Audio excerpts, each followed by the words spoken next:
ਸਤਿਨਾਮ ਸਤ ਕਰਤਾਰ ਤੂੰ ਹੀ ਨਿਰੰਕਾਰ ਤੂੰ ਹੀ ਨਿਰੰਕਾਰ। ਅਜ਼ਰ ਮਤ੍ਰਿਕਾਰ ਦਰਸ਼ੀ ਸ਼੍ਰੀ ਗੁਰੂ ਵਾਲਮੀਕੀ ਭਗਵਾਨ ਜੀ ਮਹਾਰਾਜ ਸਹਾਇ। ਸਤਿਗੁਰੂ ਗਿਆਨਨਾਥ ਸਤਿਗੁਰੂ ਹਰਿਨਾਥ ਸ਼ਬਦ ਗੁਰੂ ਮਹਾਰਾਜ ਸਹਾਇ। ਕਲਮ ਸੋਈ ਸੰਗ ਸੰਤ ਲਿਖਾਰੀ, ਕੌਮ ਦੀ ਕਿਸਮਤ ਸੀ ਜਾਂਦੇ ਨੇ। ਬਣ ਸੁਕਰਾਤ ਕੌਮ ਲਈ ਆਸ਼ਿਕ, ਮੌਤ ਪਿਆਲਾ ਪੀ ਜਾਂਦੇ ਨੇ। ਸਤਿਗੁਰਾਂ ਦੀ ਬਖਸ਼ਿਸ਼ ਦਾਤ ਬਾਣੀ ਅੰਦਰ ਉਹਨਾਂ ਗੁਰੂਆਂ ਪੀਰਾਂ ਰਹਿਬਰਾਂ ਦੀ ਸਿਫਤ ਸਲਾਹ ਦੇ ਅੰਦਰ ਇਹ ਬਚਨ ਆਉਂਦੇ ਹਨ। ਸੋ ਦੇ ਸੰਤ ਲਿਖਾਰੇ ਜੀ ਉਹਨਾਂ ਸੰਤਾਂ ਮਹਾਂਪੁਰਖਾਂ ਦੀ ਮਹਿਮਾ ਇਸ ਤਰ੍ਹਾਂ ਬਿਆਨ ਕਰਦੇ ਨੇ ਕਿ ਸੰਤਾਂ ਨੇ ਸਿੱਧ ਕੀਤੀ ਹੈ, ਸਲਾਹ ਕੀਤੀ ਹੈ, ਸੋਭਾ ਕੀਤੀ ਹੈ। ਸੰਤਾਂ ਦੀ ਇੱਥੇ ਗੱਲ ਆਈ ਹੈ। ਸੰਤ ਲਿਖਾਰੀ ਕਲਮ ਸੂਈ ਸੰਗ ਸੰਤ ਲਿਖਾਰੀ, ਕੌਮ ਦੀ ਕਿਸਮਤ ਸੀ ਜਾਂਦੇ ਨੇ। ਕੌਮ ਦੀ ਕਿਸਮਤ, ਵਿਗੜੇ ਹੋਏ ਲੇਖ, ਵਿਗੜੀਆਂ ਹੋਈਆਂ ਤਕਦੀਰਾਂ, ਭੁੱਲਿਆ ਭਟਕਿਆਂ ਨੂੰ ਲੇਖ ਉਦਾਹਰਨ ਦੇ ਨਾਲ ਗੰਢਣਾ ਕਰਨਾ, ਜੋੜਨਾ ਕਰਨਾ, ਏਦਾਂ ਸਿੰਦੇ ਹੈ ਉਹ ਤਕਦੀਰਾਂ। ਲੇਖ ਕਲਮ ਸੂਈ ਸੰਗ, ਸੂਈ ਇੱਥੇ ਕਲਮ ਹੈ। ਹੁਣ ਇਹਦੇ ਕਥਾ ਕਹਾਣੀ ਚੇਤੇ ਆ ਗਈ। ਹਜ਼ਰਤ ਬਾਬਾ ਫਰੀਦ ਸਾਹਿਬ ਜੀ, ਉਹਨਾਂ ਦੇ ਪਿਆਰੇ ਹੋਏ ਜੋ ਟੇਲਰ ਦਾ ਕੰਮ ਕਰਦੇ ਆ, ਦਰਜੀ ਦਾ ਕੰਮ ਕਰਦੇ ਆ, ਵਸਤਰ ਬਣਾਉਂਦੇ ਆ। ਸੁਦੇ ਦੇ ਮਨ 'ਚ ਚਾਅ ਹੈ ਕਿ ਚਲੋ ਆਪਣੇ ਸੰਤਾਂ ਰਹਿਬਰਾਂ ਨੂੰ ਕੁਝ ਭੇਟਾ ਕਰੀਏ। ਹੁਣ ਜਿਹੜੀ ਚੀਜ਼ ਆਪ ਨੂੰ ਪਿਆਰੀ ਲੱਗਦੀ ਹੈ ਉਹੀ ਭੇਟਾ ਕਰਨ ਤੁਰ ਪਏ। ਜਿਸ ਤਰ੍ਹਾਂ ਆਪਣਾ ਰੁਜ਼ਗਾਰ ਚਲਾਉਂਦੇ ਆ, ਆਪਣਾ ਧੰਦਾ ਚਲਾਉਂਦੇ ਆ, ਉਸ ਯਾਰ ਦੇ ਨਾਲ ਤੁਰ ਪਏ। ਕਿਉਂ ਟੇਲਰ ਸੀ, ਦਰਜੀ ਸੀ, ਤੇ ਹੱਥ ਵਿੱਚ ਇੱਕ ਸੰਤਾਂ ਵਾਸਤੇ ਤੋਹਫਾ ਲੈ ਕੇ ਤੁਰ ਪਏ। ਉਹ ਤੋਹਫਾ ਸੀ ਕੈਂਚੀ। ਕਿ ਸਾਨੂੰ ਉਹ ਪਿਆਰੀ ਲੱਗੀ ਹੈ, ਚਲੋ ਇਹ ਆਪਣੇ ਸੰਤਾਂ ਨੂੰ ਭੇਟਾ ਕਰਦੇ ਆ, ਉਹਨਾਂ ਦੇ ਕੰਮ ਆਏਗੀ। ਸਾਡੇ ਕੰਮ ਆਉਂਦੀ ਹੈ, ਉਹਨਾਂ ਦੇ ਵੀ ਕੰਮ ਆਏਗੀ। ਸੋ ਕੈਂਚੀ ਲੈ ਕੇ ਹਜ਼ਰਤ ਬਾਬਾ ਫਰੀਦ ਸਾਹਿਬ ਵੱਲ ਤੁਰ ਪਏ, ਉਹਨਾਂ ਦੇ ਪਿਆਰੇ। ਕਿ ਲੋ ਮਹਾਂਪੁਰਖੋ, ਰੱਬ ਦੇ ਪਿਆਰਿਓ, ਆ ਭੇਟਾ ਸਾਡੀ ਮਨਜ਼ੂਰ ਕਰੋ। ਦੇਖੋ ਕਿੰਨੀ ਪਿਆਰੀ ਹੈ, ਕਿੰਨੀ ਸੋਹਣੀ ਹੈ। ਫੜ ਕੇ ਦੇਖੋ ਹੱਥ ਜਰਾ। ਤੋ ਰਹਿਬਰਾਂ ਨੇ, ਸੰਤਾਂ ਨੇ ਕੈਂਚੀ ਫੜੀ ਹੈ, ਘੁਮਾ ਕੇ ਵੇਖੀ ਹੈ ਤੇ ਕਹਿਣ ਲੱਗੇ, ਪਿਆਰਿਆ ਤੋਹਫਾ ਤੇਰਾ ਸਹੀ ਹੈ, ਮਨਜ਼ੂਰ ਹੈ, ਪਰ ਇਹਨੂੰ ਆਪਣੇ ਕੋਲ ਰੱਖ। ਇਹ ਸਾਡੇ ਕਿਸੇ ਕਾਰਜ ਦਾ ਨਹੀਂ ਹੈ, ਇਹ ਤੇਰੇ ਕਾਰਜ ਦਾ ਹੀ ਹੈ। ਤੇਰਾ ਧੰਦਾ ਚਲਾਉਣ ਵਾਲਾ ਹੈ, ਤੂੰ ਹੀ ਰੱਖ ਇਹਨੂੰ। ਸਾਨੂੰ ਤੇਰੀ ਭੇਟਾ ਮਨਜ਼ੂਰ ਹੈ, ਆਨੰਦ ਹੈ, ਅਸੀਂ ਖੁਸ਼ ਹਾਂ ਤੇਰੇ ਤੋਹਫੇ ਤੋਂ। ਤੇ ਪਿਆਰੇ ਕਹਿਣ ਲੱਗੇ, ਹਾਂਜੀ ਮਹਾਰਾਜ, ਸਭ ਤੋਂ ਤੁਸੀਂ ਰੱਖਣਾ ਕਿਉਂ ਨਹੀਂ ਚਾਹੁੰਦੇ? ਤੁਹਾਡੇ ਕਿਉਂ ਨਹੀਂ ਕੰਮ ਦੀ ਹੈ? ਹਜੇ ਬਾਬਾ ਫਰੀਦ ਸਾਹਿਬ ਕਹਿਣ ਲੱਗੇ, ਪਿਆਰਿਆ ਸਾਡੇ ਕੰਮ ਦੀ ਇਸ ਕਰਕੇ ਨਹੀਂ ਹੈ ਕਿਉਂਕਿ ਸਾਡਾ ਕੰਮ ਜੋੜਨਾ ਹੈ, ਕੱਟਣਾ ਤਰਾਉਣਾ ਸਾਡਾ ਕੰਮ ਨਹੀਂ ਹੈ। ਸੋ ਏਦਾਂ ਕਰ, ਤੂੰ ਕੈਂਚੀ ਲੈ ਜਾ, ਸਾਨੂੰ ਮਨਜ਼ੂਰ ਹੈ, ਪਰ ਤੂੰ ਲੈ ਜਾ। ਤੂੰ ਏਦਾਂ ਕਰ, ਲੋਹੇ ਦਾ ਸਾਨੂੰ ਕੋਈ ਸੂਆ ਲਿਆ ਦੇ, ਲੋਹੇ ਦੀ ਸੂਈ ਲਿਆ ਦੇ, ਸੂਆ ਲਿਆ ਦੇ, ਉਹ ਸਾਡੇ ਕੰਮ ਦਾ। ਕਿਉਂਕਿ ਗੰਢਣਾ ਜੋੜਨਾ ਸਾਡਾ ਕੰਮ ਹੈ, ਕੱਟਣਾ ਬਣਾਉਣਾ ਸਾਡਾ ਕੰਮ ਨਹੀਂ ਹੈ। ਸਾਨੂੰ ਸੂਆ ਲਿਆ ਦੇ। ਕਹਿੰਦੇ ਠੀਕ ਹੈ ਜੀ, ਮਨਜ਼ੂਰ ਹੈ। ਸੋ ਉਹੀ ਗੱਲ, ਕਿਉਂਕਿ ਸੰਤਾਂ ਰਹਿਬਰਾਂ ਦਾ ਕੰਮ ਹੁੰਦਾ ਹੈ ਜੋੜਨਾ। ਜਿੱਦਾਂ ਬਾਣੀ ਅੰਦਰ ਆਉਂਦਾ ਨਾ, ਸਤਿਗੁਰੂ ਰਵਿਦਾਸ ਮਹਾਰਾਜ ਦੀ ਮਹਿਮਾ ਆਉਂਦੀ ਹੈ, ਸਿਲਸਿਲਾ ਆਉਂਦੀ ਹੈ ਕਿ ਮੂਰਖ ਸਮਝਣ ਜੁੱਤੀਆਂ ਗੰਢ ਗੰਢ ਜੋੜੇ ਰਾਸ, ਪਟ ਉਹ ਦਿਲ ਸੰਸਾਰ ਦੇ ਗੜਦਾ ਸੀ ਭਗਤ ਰਵਿਦਾਸ। ਮੂਰਖ ਲੋਕ ਸਮਝਦੇ ਸੀ ਸ਼ਾਇਦ ਇਹ ਜੁੱਤੀਆਂ ਗੰਢਣ ਦਾ ਕੰਮ ਕਰਦਾ ਹੈ, ਜੁੱਤੀਆਂ ਇਕੱਲੀਆਂ ਗੰਢਦਾ ਹੈ, ਪਰ ਨਹੀਂ, ਸਮਝਣ ਵਾਲੇ ਜਾਣਨ ਵਾਲੇ ਜਾਣਦੇ ਸੀ ਜੁੱਤੀਆਂ ਦੇ ਨਾਲ ਨਾਲ ਆਪਣੇ ਧੰਦੇ ਦੇ ਨਾਲ ਨਾਲ ਰੁਜ਼ਗਾਰ ਦੇ ਨਾਲ ਨਾਲ ਉਹ ਇੱਕ ਧੰਦਾ ਹੋਰ ਵੀ ਕਰਦੇ ਸੀ, ਇੱਕ ਕਾਰਜ ਹੋਰ ਵੀ ਕਰਦੇ ਸੀ, ਉਹ ਸੀ ਪਾਟੀਆਂ ਦਿਲਾਂ ਨੂੰ ਗੜਨਾ ਕਰਦੇ ਸੀ। ਜਿਹੜੇ ਦਿਲ, ਜਿਹੜੇ ਹਿਰਦੇ, ਜਿਹੜੇ ਮਨ ਉਹ ਰੱਬ ਦੇ ਨਾਲ ਟੁੱਟ ਗਏ ਸੀ ਨਾ, ਵਿਛੜ ਗਏ ਸੀ, ਉਹਨਾਂ ਨੂੰ ਮਿਲਾਉਣ ਦਾ ਕੰਮ ਵੀ ਕਰਦੇ ਸੀ, ਜੋੜਨ ਦਾ ਕੰਮ ਵੀ ਕਰਦੇ ਸੀ। ਤੇ ਅੱਜ ਮਹਿਮਾ ਪ੍ਰਤਾਪ ਤਾਈਆਂ ਹੀ ਹੈ, ਉਹਨਾਂ ਨੇ ਲੱਖਾਂ ਨੂੰ, ਪ੍ਰਾਣੀਆਂ ਨੂੰ, ਹਜ਼ਾਰਾਂ ਨੂੰ ਜੋੜਨ ਦਾ ਕੰਮ ਵੀ ਕੀਤਾ, ਸ਼ਬਦ ਦੇ ਨਾਲ, ਨਾਮ ਦੇ ਨਾਲ ਜੋੜਿਆ ਉਹਨਾਂ ਨੇ। ਸਮੂਰਖ ਸਮਝਣ ਜੁੱਤੀਆਂ ਗੰਢ ਗੰਢ ਜੋੜੇ ਜਾਂ ਰਾਸ ਪਟ ਉਹ ਦਿਲ ਸੰਸਾਰ ਦੇ ਗੰਢਦਾ ਸੀ ਭਗਤ ਰਵਿਦਾਸ। ਸੋ ਇੱਥੇ ਉਹੀ ਗੱਲ ਹੈ ਕਿ ਕਲਮ ਸੂਈ ਸੰਗ ਸੰਤ ਲਿਖਾਰੀ ਕੌਮ ਦੀ ਕਿਸਮਤ ਸੀ ਜਾਂਦੇ ਨੇ। ਸੋ ਕਲਮ ਇੱਥੇ ਸੂਈ ਹੈ, ਜੇ ਤਕਦੀਰਾਂ ਲਿਖੀਆਂ ਪ੍ਰਮਾਤਮਾ ਨੇ ਉਹ ਕਲਮ ਨਾਲ ਹੀ ਲਿਖੀਆਂ। ਕਲਮ ਦੀ ਪਾਵਰ ਬਹੁਤ ਹੈ। ਕਲਮ ਸੂਈ ਸੰਗ ਸੰਤ ਲਿਖਾਰੀ। ਹੁਣ ਦੇਖੋ ਸੰਤ ਤਾਂ ਬੜੇ ਹੋਏ ਹੈ, ਇਹੋ ਜਿਹੇ ਸੰਤ ਹੋਏ ਜਿਹਨਾਂ ਨੂੰ ਸਾਨੂੰ ਉਹਨਾਂ ਦਾ ਨਾਮ ਵੀ ਚੇਤੇ ਨਹੀਂ ਹੈ, ਸਾਨੂੰ ਉਹਨਾਂ ਦੀ ਕਰਨੀ ਵੀ ਚੇਤੇ ਨਹੀਂ ਹੈ। ਬੜੇ ਮਹਾਨ ਮਹਾਨ ਸੰਤ ਹੋਏ, ਰਹਿਬਰ ਹੋਏ ਹੈ, ਬਹੁਤ ਸੰਤ ਹੋਏ ਹੈ, ਬੜੇ ਰੱਬ ਦੇ ਪਿਆਰੇ ਹੋਏ ਹੈ, ਜਿਨ੍ਹਾਂ ਨੇ ਪਰਉਪਕਾਰ ਦਾ ਕੰਮ ਕੀਤਾ ਹੈ, ਸਰਬ ਦੇ ਭਲੇ ਵਾਲੇ ਕਾਰਜ ਕੀਤੇ, ਗਿਆਨ ਬਖਸ਼ੀ ਕੀਤਾ, ਬ੍ਰਹਮ ਦਾ ਹੋਏ ਸੰਤ ਬਹੁਤ ਹੋਏ ਹੈ, ਹਰ ਦੇਸ਼ ਦੇ ਅੰਦਰ ਹੋਏ ਹੈ। ਕਲਮ ਸੂਈ ਸੰਗ ਸੰਤ ਲਿਖਾਰੀ। ਸੰਤ ਬਹੁਤ ਹੋਏ ਹੈ, ਪਰ ਉਹਨਾਂ ਸੰਤਾਂ ਵਿੱਚੋਂ ਬਹੁਤ ਹੀ ਘੱਟ ਲਿਖਾਰੀ ਹੋਏ ਹੈ, ਬੜੇ ਘੱਟ ਲਿਖਾਰੀ ਹੋਏ ਹੈ। ਉਹਨਾਂ ਸੰਤਾਂ ਨੇ ਗਿਆਨ ਬਖਸ਼ੀ ਕੀਤਾ, ਪਰ ਆਪ ਲਿਖਣਾ ਨਹੀਂ ਕੀਤਾ, ਲਿਖਣ ਵਾਲੇ ਕੋਈ ਹੋਰ ਹੀ ਹੈ। ਜਿਵੇਂ ਗੁਰੂ ਗ੍ਰੰਥ ਸਾਹਿਬ ਮਹਾਰਾਜ ਹੈ, ਸੰਤਾਂ ਗੁਰੂਆਂ ਰਹਿਬਰਾਂ ਦੇ ਵਿੱਚ ਬਾਣੀ ਹੈ, ਬ੍ਰਹਮ ਦਾ ਗਿਆਨ ਹੈ, ਉਹਨਾਂ ਦੀ ਸਿੱਖੀ ਹੈ, ਉਹਨਾਂ ਦਾ ਹੁਕਮ ਹੈ। ਉਚਾਰਨ ਕਰਨ ਵਾਲੇ ਉਹ ਰਹਿਬਰ ਪੁਰਸ਼ ਹੋਰ ਹੀ ਹੈ, ਤੇ ਲਿਖਣ ਵਾਲੇ ਭਾਈ ਗੁਰਦਾਸ ਜੀ ਹੈ, ਲੇਖਕ ਭਾਈ ਗੁਰਦਾਸ ਹੈ। ਤੇ ਸੰਤ ਬਹੁਤ ਹੋਏ ਹੈ, ਰੱਬ ਦੇ ਪਿਆਰੇ ਬਹੁਤ ਹੋਏ ਹੈ, ਪਰ ਸੰਤਾਂ ਵਿੱਚੋਂ ਕੋਈ ਲਿਖਾਰੀ ਚਾਂਦੀ ਹੋਏ, ਜਿਹਨੇ ਆਪ ਬਾਣੀ ਉਚਾਰੀ ਵੀ ਹੈ, ਗਾਈ ਵੀ ਹੈ, ਤੇ ਆਪ ਲਿਖਣੀ ਵੀ ਕੀਤੀ, ਆਪ ਵੇਦ ਗ੍ਰੰਥ ਲਿਖਣੇ ਵੀ ਕੀਤੇ ਹੈ, ਵਿਰਲੇ ਹੋਏ। ਕਲਮ ਸੂਈ ਸੰਗ ਸੰਤ ਲਿਖਾਰ ਦੀ ਕੌਮ ਦੀ ਕਿਸਮਤ ਸੀ ਜਾਂਦੇ ਨੇ, ਤੇ ਬਣ ਸੁਕਰਾਤ ਕੌਮ ਲਈ ਆਸ਼ਿਕ ਜ਼ਹਿਰ ਪਿਆਲਾ ਪੀ ਜਾਂਦੇ ਨੇ। ਸੋ ਕੌਮ ਕਿੱਦਾਂ ਬਣਦੀ ਹੈ? ਕੌਮ ਜੋ ਬੰਦਾ ਬੰਦੇ ਨਾਲ ਜੁੜਦਾ ਹੈ, ਪਰਿਵਾਰ ਪਰਿਵਾਰ ਨਾਲ ਜੁੜਦਾ ਹੈ, ਜੀਆਂ ਦਾ ਇਕੱਠ ਹੁੰਦਾ ਹੈ, ਇੱਕ ਸਮਾਜ ਬਣਦਾ, ਸਮਾਜ ਤੋਂ ਕੌਮ ਬਣਦੀ ਹੈ। ਸੋ ਇੱਥੇ ਕੌਮਾਂ ਬਹੁਤ ਹੈ, ਪਰ ਕੌਮ ਕਿੱਦਾਂ ਬਣਦੀ ਹੈ? ਕੌਮ ਬਣਦੀ ਹੈ ਇਨਸਾਨ ਦੇ ਨਾਲ, ਇਨਸਾਨੀਅਤ ਦੇ ਨਾਲ। ਸੋ ਇੱਥੇ ਆਪਾਂ ਇਨਸਾਨੀਅਤ ਲੈਂਦੇ ਹਾਂ, ਕਿਉਂਕਿ ਪਿਛਲੀ ਗੱਲ, ਪਿਛਲਾ ਵਿਚਾਰ ਹੈ ਇਨਸਾਨ ਦੇ ਨਾਲ ਹੀ ਹੈ, ਇਨਸਾਨੀਅਤ ਦੇ ਨਾਲ ਹੀ ਹੈ।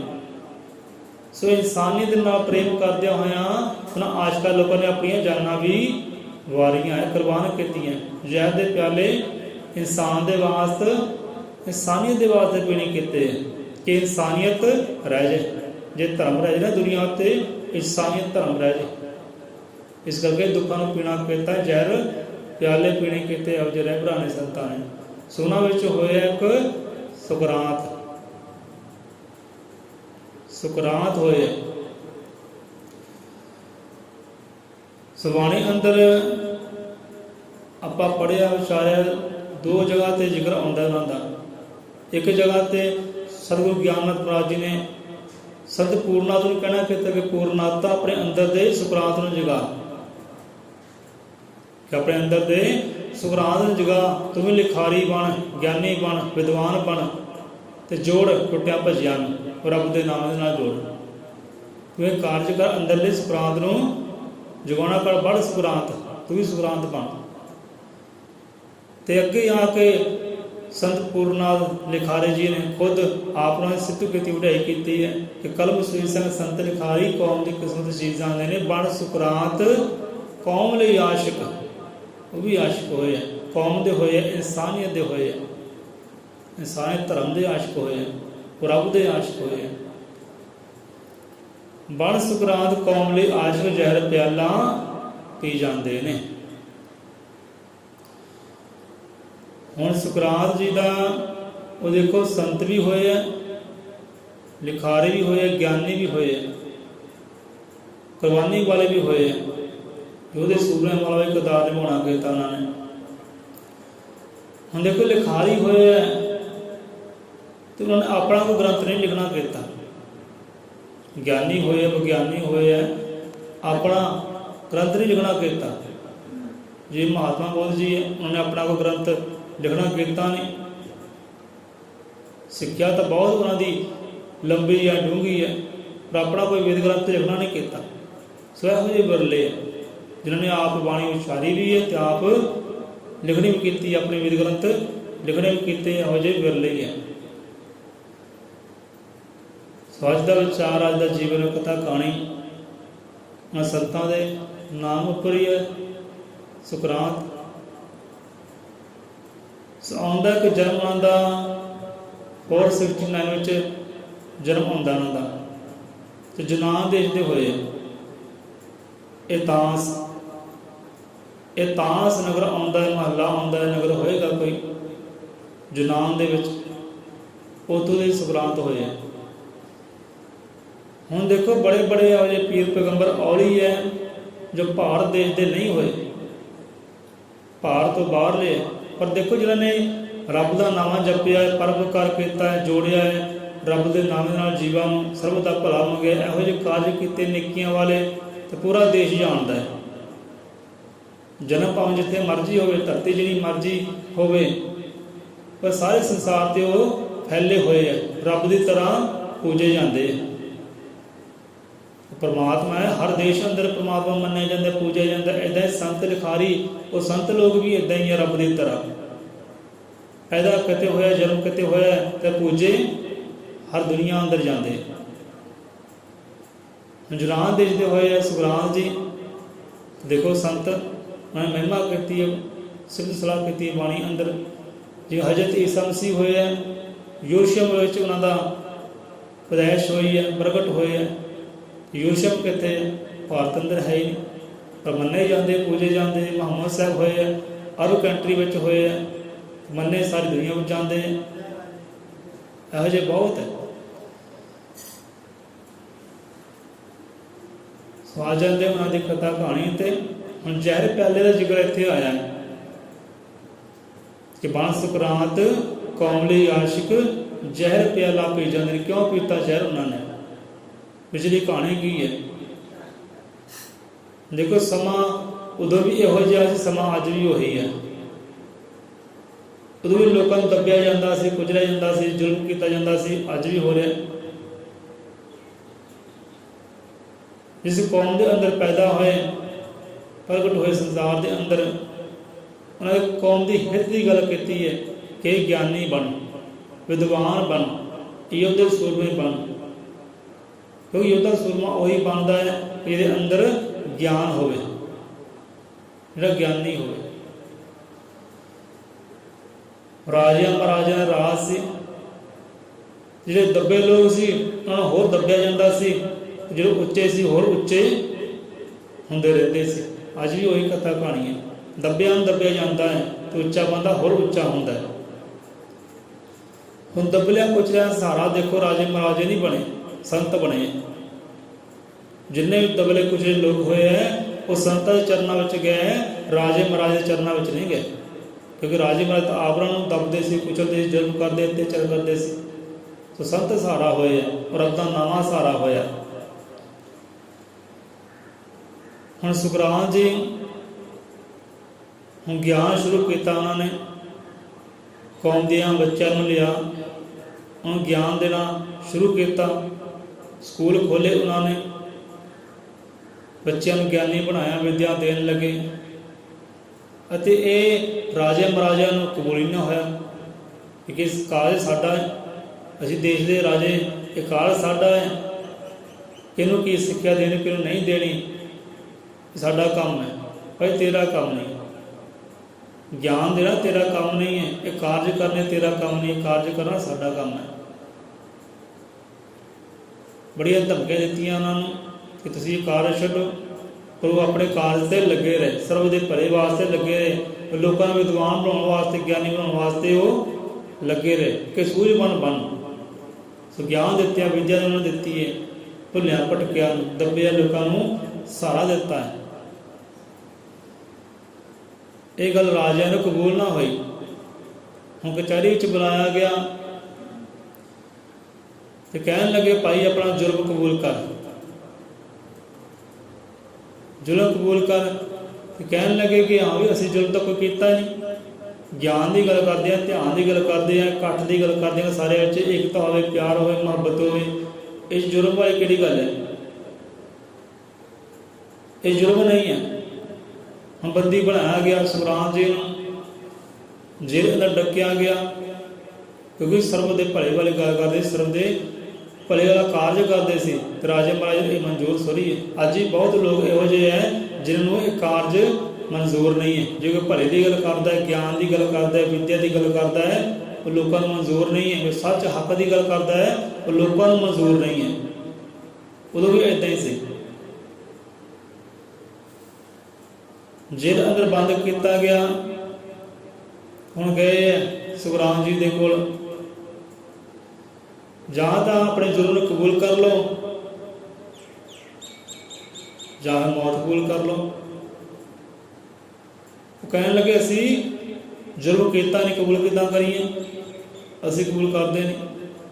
कहते तुहाडी जान बच सकती है, ऐदां करो जां हरजाना भर दिओ, इन्हें सिक्के भेटा कर दिओ। कहते असीं हरजाना क्यों भरीए भाई, किहड़ा जुर्म किया, किहड़ा अत्याचार किया है? ना आपां हरजाना भरना है कोई, तो ना इस जुल्म नूं जो तुसीं जुल्म कहंदे हो, अत्याचार कहंदे, इहनूं कबूल करना है। क्योंकि साडी नज़र विच जुल्म नहीं है, भले वाला कार्य है। ना आपां इस गल नूं कबूल करते हैं, तो ना कोई हरजाना भरते हैं। क्योंकि राजा महाराजा ने गल रखी सी, जां तां कबूल कर लै छुट जाएगा, ये हरजाना भर दे छुट जाएगा, तेरी जान बच जाएगी। कहने लगे असीं कोई जुर्म नहीं किया, हरजाना क्यों भरीए? कोई जुर्म नहीं किया, कोई अत्याचार नहीं किया, हरजाना तां भरीए जे गुनाह किया होवे तां। सानूं अपनी जान मंजूर नहीं है, जान जाती है जावे, जान की कोई परवाह नहीं है, जान बचा सकते सी अपनी, पर नहीं। विचला ज्ञान, विचला राज, कहते जान बचाने के चक्कर में असी ये कबूल कर लिया, हजाने भर दिते, तो आने वाली पीढ़ियां सानू कदे जान नहीं सकदियां, पहचान नहीं सकदियां, साढ़े दसे हुए राह ते चल नहीं सकदियां, साढ़े दसे हुए ज्ञान कदे कबूल कर सकदियां नहीं। साड़ी जान जाती जाए, पर साढ़े विचार, साडा ज्ञान वो जिंदा रहना चाहिए, वो जिंदा रहना चाहिए। जान जाती जाए। कहने लगे सुखनाथ ये जुल्म कबूल कर लो, बच जाओगे, ये हरजाना कबूल कर लो, बच जाओगे। अते एक गल होर करते हैं, ये देश छड्ड दिओ, बच जाओगे।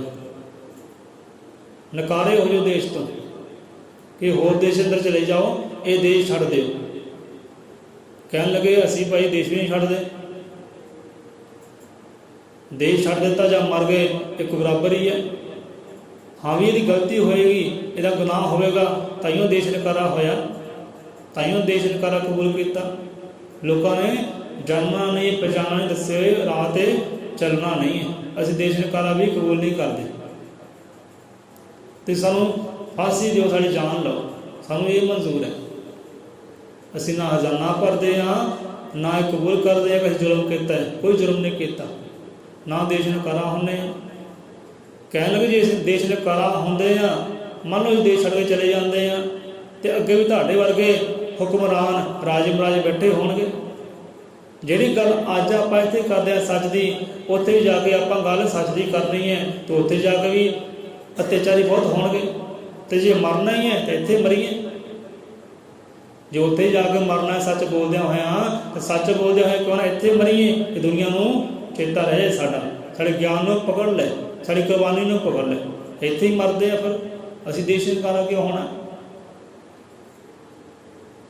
ਕਿਉਂਕਿ ਜਿੱਥੇ ਜਾਂਦੇ ਆ ਆਪਾਂ ਸੱਚ ਹੀ ਬੋਲਣਾ ਹੈ। ਵੀ ਸੁਭਾਅ ਹੁੰਦਾ, ਆਦਤ ਹੁੰਦੀ ਹੈ, ਇਹਨੂੰ ਆਦਤ ਹੁੰਦੀ ਹੈ, ਸੁਭਾਅ ਹੁੰਦਾ ਸੱਚ ਹੀ ਬੋਲਣਾ, ਚਾਹੇ ਕੁਛ ਵੀ ਹੋ ਜਾਏ, ਕੁਝ ਵੀ ਹੋ ਜਾਏ। ਅੱਜ ਤਾਂ ਸਾਨੂੰ ਕਥਾ ਕਹਾਣੀ ਚੇਤੇ ਆ ਰਹੀ ਹੈ, ਇੱਕ ਇਹੋ ਜਿਹੇ ਸੰਤ ਮਹਾਂਪੁਰਖਾਂ ਦੀ ਪਰ ਸਮਾਂ ਲੱਗੇਗਾ। ਹੁਣ ਇਸ਼ਾਰਾ ਸਮਝੀਏ, ਕਹਿੰਦੇ ਭਾਈ ਜਿੱਥੇ ਜਾਓਗੇ ਸੱਚ ਬੋਲਣਾ ਹੈ, ਅਤੇ ਸੱਚ ਬੋਲਣ ਵਾਲੇ ਨੂੰ ਫਾਂਸੀ ਮਿਲਦੀ ਹੈ, ਸੂਲੀ ਮਿਲਦੀ ਹੈ। ਅਤਿਆਚਾਰ ਹੁੰਦਾ, ਜੇ ਆਪ ਅਤਿਆਚਾਰ ਕਰਦੇ ਹੋ ਅਤੇ ਸਾਨੂੰ ਮਰਨਾ ਮਨਜ਼ੂਰ ਹੈ। ਭਾਈ ਉੱਥੇ ਜਾ ਕੇ ਮਰਨਾ ਹੈ, ਆਪਣੇ ਦੇਸ਼ 'ਚ ਹੀ ਮਰਦੇ ਆ, ਆਪਣੇ ਘਰ ਦੇ ਅੰਦਰ ਹੀ ਮਰਦੇ ਆ, ਨਾਲੇ ਲੋਕਾਂ ਨੂੰ ਚੇਤਾ ਰਹਿ ਜਾਏਗਾ ਸਾਡੇ ਗਿਆਨ ਦਾ, ਵਿੱਦਿਆ ਦਾ ਜੋ ਬਖਸ਼ਿਸ਼ ਕੀਤਾ ਹੈ। ਸਾਨੂੰ ਮੌਜ ਦਿਓ ਭਾਈ, ਅਸੀਂ ਨਾ ਇਹ ਕਬੂਲ ਕਰਦੇ ਹਾਂ ਕਿ ਜ਼ੁਲਮ ਕੀਤਾ ਹੈ, ਨਾ ਆਪਾਂ ਕੋਈ ਹਜ਼ਾਨਾ ਭਰਨਾ ਹੈ, ਅਤੇ ਨਾ ਹੀ ਦੇਸ਼ ਨਕਾਰਾ ਹੋਣਾ ਹੈ। ਸਾਨੂੰ ਫਾਂਸੀ ਦਿਓ ਦੇਣੀ ਹੈ। ਤਾਂ ਕਹਿਣ ਲੱਗੇ ਲੈ ਭਾਈ ਅੱਲਾ ਤਿਆਰ ਹੋ ਜਾ, ਆ ਪਿਆ ਯਾਰ ਦਾ ਪਿਆਲਾ ਤੇ ਪੀ ਲੈ, ਆਪਣੀ ਯਾਦ ਖਤਮ ਕਰ ਲੈ। ਹੁਣ ਜੋ ਤੇ ਉਹਨਾਂ ਦੀ ਕੌਮ ਦੇ ਸੀ, ਜੋ ਉਹਨਾਂ ਦੇ ਪਿਆਰੇ ਸੀ, ਜਿਹੜੇ ਮੁਹੱਬਤ ਰੱਖਦੇ ਸੀ, ਸ਼ਰਧਾ ਰੱਖਦੇ ਸੀ ਸੁਖਰਾਮ ਜੀ ਦੇ ਨਾਲ, ਉਹਨਾਂ ਸਾਰਿਆਂ ਨੇ ਕਹਿਣਾ ਕੀਤਾ ਕਿ ਸੁਖਰਾਮ ਜੀ ਤੁਸੀਂ ਇੱਦਾਂ ਨਾ ਕਰੋ, ਤੁਸੀਂ ਜ਼ਹਿਰ ਦਾ ਪਿਆਲਾ ਨਾ ਪੀਓ, ਦੇਸ਼ ਨਕਾਰਾ ਹੋ ਜਾਓ, ਤੁਸੀਂ ਜਿਉਂਦੇ ਵਸਦੇ ਰਹੋਗੇ। ਦੇਖੋ ਉਹਨਾਂ ਦੇ ਪਿਆਰਿਆਂ ਨੇ ਵੀ ਕਹਿਣਾ ਕੀਤਾ ਕਿ ਤੁਸੀਂ ਦੇਸ਼ ਨਕਾਰਾ ਹੋ ਜਾਓ, ਇਹ ਜ਼ੁਲਮ ਕਬੂਲ ਕਰ ਲਓ, ਇਹ ਜੋ ਕਹਿੰਦੇ ਆ ਜ਼ੁਲਮ ਨੇ ਅਤਿਆਚਾਰਿਆਂ ਨੇ ਕਬੂਲ ਕਰ ਲਓ, ਜਾਨ ਬਚ ਜਾਏਗੀ। ਕਹਿਣ ਲੱਗੇ ਨਹੀਂ, ਹੋ ਨਹੀਂ ਸਕਦਾ। ਸਾਨੂੰ ਇਹੀ ਗੱਲ ਚੰਗੀ ਲੱਗਦੀ, ਆਪਾਂ ਤਾਂ ਇਹੀ ਗੱਲ ਕਰਾਂਗੇ ਕਿ ਅਸੀਂ ਦੇਸ਼ ਨਕਾਰਾ ਹੋ ਜਾਂਦੇ ਹਾਂ ਤਾਂ ਸਾਡਾ ਗਿਆਨ ਮਰ ਜਾਂਦਾ ਹੈ, ਗਿਆਨ ਮਿਟ ਜਾਂਦਾ ਹੈ, ਸਾਡੀ ਕਰਨੀ ਮਿਟ ਜਾਂਦੀ ਹੈ, ਜਾਨ ਜਾਂਦੀ ਹੈ ਜਾਵੇ, ਪਰ ਸਾਡੀ ਕਰਨੀ ਕਦੇ ਫਨਾ ਨਹੀਂ ਹੋਣੀ ਚਾਹੀਦੀ। ਸਾਡਾ ਗਿਆਨ ਕਦੇ ਮਿਟਣਾ ਨਹੀਂ ਚਾਹੀਦਾ, ਕਿਉਂਕਿ ਗਿਆਨ ਆਉਣ ਵਾਲੀ ਪੀੜ੍ਹੀ ਨੂੰ ਰੌਸ਼ਨ ਕਰੇਗਾ। ਉਹਨਾਂ ਦੇ ਗਿਆਨ ਬੜਾ ਡੂੰਘਾ ਉਹਨਾਂ ਗਿਆਨ ਬਖਸ਼ਿਸ਼ ਕੀਤਾ, ਕਿਤੇ ਆਪਾਂ ਸਾਂਝਾ ਕਰਾਂਗੇ।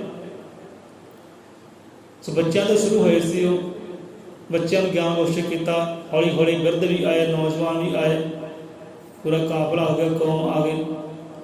ਬੱਚਿਆਂ ਨੂੰ ਗਿਆਨ ਦੇਣਾ ਸ਼ੁਰੂ ਕੀਤਾ। ਬੱਚਿਆਂ ਨੂੰ ਕਿਉਂ ਗਿਆਨ ਦੇਣਾ ਸ਼ੁਰੂ ਕੀਤਾ? ਕਿਉਂਕਿ ਬੱਚੇ ਦੇਸ਼, ਕੌਮ ਦਾ, ਸਮਾਜ ਦਾ ਆਉਣ ਵਾਲਾ ਭਵਿੱਖ ਹੈ। ਆਉਣ ਵਾਲਾ ਕੱਲ੍ਹ ਜਿਹੜਾ ਇਹਨਾਂ ਬਜ਼ੁਰਗਾਂ ਦੇ ਹੱਥ ਵਿੱਚ ਨਹੀਂ ਹੈ, ਆਉਣ ਵਾਲਾ ਕੱਲ੍ਹ ਬੱਚਿਆਂ ਦੇ ਹੱਥ ਵਿੱਚ ਹੈ। ਇਸ ਕਰਕੇ ਪਹਿਲਾਂ ਗਿਆਨੀ ਬਣਾਉਣਾ ਸ਼ੁਰੂ ਕੀਤਾ ਬੱਚਿਆਂ ਨੂੰ, ਕਿ ਤੁਸੀਂ ਵਿਦਵਾਨ ਬਣੋ, ਸੂਝਵਾਨ ਬਣੋ, ਕਿਉਂਕਿ ਆਉਣ ਵਾਲੇ ਸਮੇਂ ਨੂੰ ਤੁਸੀਂ ਸਾਂਭ ਸਕੋ। ਪਰ ਇੱਥੇ ਆਪਣੇ ਸਮਾਜ ਦੀ ਗੱਲ ਕਰ ਲਈਏ, ਇੱਥੇ ਰੰਗ ਹੀ ਕੁਝ ਹੋਰ ਹੈ। ਆਪਾਂ ਨਗਰ ਦੀ ਗੱਲ ਕਰ ਲਈਏ ਤਾਂ ਰੰਗ ਇੱਥੇ ਕੁਝ ਹੋਰ ਹੀ ਹੈ। ਕੋਈ ਸੰਤਾਂ ਨੇ ਕਹਿਣਾ ਕੀਤਾ ਕਿ ਬੱਚੇ ਦੇਸ਼ ਦਾ ਭਵਿੱਖ ਹੈ, ਪਹਿਲਾਂ ਇਹਨਾਂ ਨੂੰ ਗਿਆਨੀ ਬਣਾਈਏ, ਸੂਝਵਾਨ ਬਣਾਈਏ, ਵਿਦਵਾਨ ਬਣਾਈਏ, ਕਿਉਂਕਿ ਆਉਣ ਵਾਲੇ ਸਮੇਂ ਨੂੰ ਸਾਂਭ ਸਕਣ। ਕਹਿਣ ਲੱਗੇ ਸਾਨੂੰ ਮੌਤ ਮਨਜ਼ੂਰ ਹੈ, ਅਸੀਂ ਆਪਣਾ ਗਿਆਨ ਮਿਟਣ ਨਹੀਂ ਦੇ ਸਕਦੇ, ਉਹ ਜਿਉਂਦਾ ਰਹਿਣਾ ਚਾਹੀਦਾ। ਗਿਆਨ ਜਿਉਂਦਾ ਰਹੇਗਾ, ਸਾਡੀ ਸਿੱਖਿਆ ਜਿਉਂਦੀ ਰਹੇਗੀ, ਅਸੀਂ ਜਿਉਂਦੇ ਵਸਦੇ ਹਾਂ, ਭਾਵੇਂ ਸਰੀਰ ਜਾਂਦਾ ਹੈ ਜਾਵੇ 100 ਵਾਰੀ, ਸਾਡਾ ਗਿਆਨ ਨਹੀਂ ਮਿਟਣਾ ਚਾਹੀਦਾ। ਇਸ ਕਰਕੇ ਸਾਨੂੰ ਜ਼ਹਿਰ ਪਿਆਲਾ ਮਨਜ਼ੂਰ ਹੈ, ਦਿਓ ਸਾਨੂੰ ਜ਼ਹਿਰ ਪਿਆਲਾ, ਚਲੀਏ ਅਸੀਂ ਦੁਨੀਆ ਤੋਂ। ਹੁਣ ਦੇਖੋ ਨਿਵਾਸੀਆਂ ਨੇ, ਕੌਮ ਨਿਵਾਸੀਆਂ ਨਾਲ ਜੋ ਸੰਗੀ ਸਾਥੀ ਸੀ, ਉਹਨੇ ਆਪ ਦਿੱਤਾ, ਆਪ ਪਿਆਲਾ ਹੁਣ ਫੜਾਉਂਦੇ ਸੁਖਰਾਮ ਜੀ ਨੂੰ। ਤਾਂ ਹੁਣ ਦੇਖੋ ਵੇਖ ਵੀ ਨਹੀਂ ਸਕਦੇ, ਹੁਣ ਇੰਨੀ ਹਿੰਮਤ ਨਹੀਂ, ਪਿਆਲਾ ਫੜਾਉਂਦੇ ਪਰ ਉਹਨਾਂ ਵੱਲ ਵੇਖਦੇ ਨਹੀਂ ਹੈ। ਆਪਣਾ ਚਿਹਰਾ ਕਰ ਲਿਆ ਸਾਈਡ ਨੂੰ, ਅਤੇ ਪਿਆਲਾ ਫੜਾ ਰਹੇ, ਕਹਿੰਦੇ ਸਾਤੋਂ ਇਹ ਦੇਖ ਨਹੀਂ ਹੁੰਦਾ, ਤੁਸੀਂ ਸਾਡੇ ਸਾਹਮਣੇ ਜ਼ਹਿਰ ਪਿਆਲਾ ਪੀਵੋ, ਸਾਡੇ ਤੋਂ ਇਹ ਦੇਖ ਨਹੀਂ ਹੁੰਦਾ। ਉਹਨਾਂ ਨੇ ਆਪਣਾ ਚਿਹਰਾ ਹੀ ਘੁਮਾ ਲਿਆ ਪਿਆਰਿਆਂ ਨੇ। ਦੇਖੋ ਜਿਹਨੇ ਜ਼ਹਿਰ ਪਿਆਲਾ ਪੀਤਾ ਹੈ, ਤੇ ਉਹਨਾਂ ਬਾਰੇ ਕਿੱਦਾਂ ਪੀਤਾ ਹੋਏਗਾ? ਕਿਉਂਕਿ ਅੰਦਰ ਇਸ਼ਕ ਹੈ ਕਿ ਸਾਡਾ ਸਮਾਜ ਜਿਉਂਦਾ ਰਹਿ ਜਾਏ, ਇਹ ਗਿਆਨ ਜਿਉਂਦਾ ਰਹਿ ਜਾਏ, ਇਹ ਕੌਮ ਵਸਦੀ ਰਹਿ ਜਾਏ। ਤੇ ਜਾਣ ਲੱਗੇ ਬਹੁਤ ਸੰਦੇਸ਼ੇ ਦੇ ਕੇ ਗਏ ਹੈ, ਸੁਨੇਹੇ ਦੇ ਕੇ ਗਏ, ਸਿੱਖਿਆ ਦੇ ਕੇ ਗਏ ਹੈ ਕਿ ਭਾਈ ਇਹ ਸਿੱਖਿਆ ਨੂੰ ਪਕੜੇ ਰੱਖਿਓ, ਜਿਉਂਦੇ ਵਸਦੇ ਰਹੋਗੇ। ਇਹ ਗਿਆਨ ਨੂੰ ਪਕੜ ਕੇ ਰੱਖਿਓ, ਜਿਉਂਦੇ ਵਸਦੇ ਰਹੋਗੇ। ਜ਼ਹਿਰ ਪਿਆਲਾ ਆਪ ਪੀ ਗਏ, ਚਲੇ ਗਏ ਦੁਨੀਆ ਤੋਂ, ਪਰ ਆਪਣੇ ਗਿਆਨ ਕਰਕੇ, ਪਰਉਪਕਾਰ ਕਰ, ਕਰਮ ਕਰਕੇ ਅੱਜ ਇਹ ਜਿਉਂਦੇ ਵਸਦੇ ਹੈ। ਅੱਜ ਵੀ ਨਾਮ जपिया जाता उन्हों का, महिमा प्रताप उन्होंने। तो जहर प्याला मंजूर कर लिया, ना हरजाना भरिया, ना देश ने कारा होए, ना अपनी करनी नूं जुर्म कहन दिता कि साडी करनी जो जुर्म नहीं है, अत्याचार नहीं है, तो लोगों को इकट्ठिया करना है, जोड़ना और रब दे नाल, उन्हें ज्ञानी बनाना है, विद्वान बनाना है। ये जुर्म नहीं है, अत्याचार नहीं है। ये भी समाज बादशाह बने, महाराजे बन। सो इत्थे आपां विश्राम लैंदे हां। सो अगले दिनों में उन्होंने जो सिक्ख्यावां है, उन्होंने जो ज्ञान है, वो आपके नाल साझा करांगे।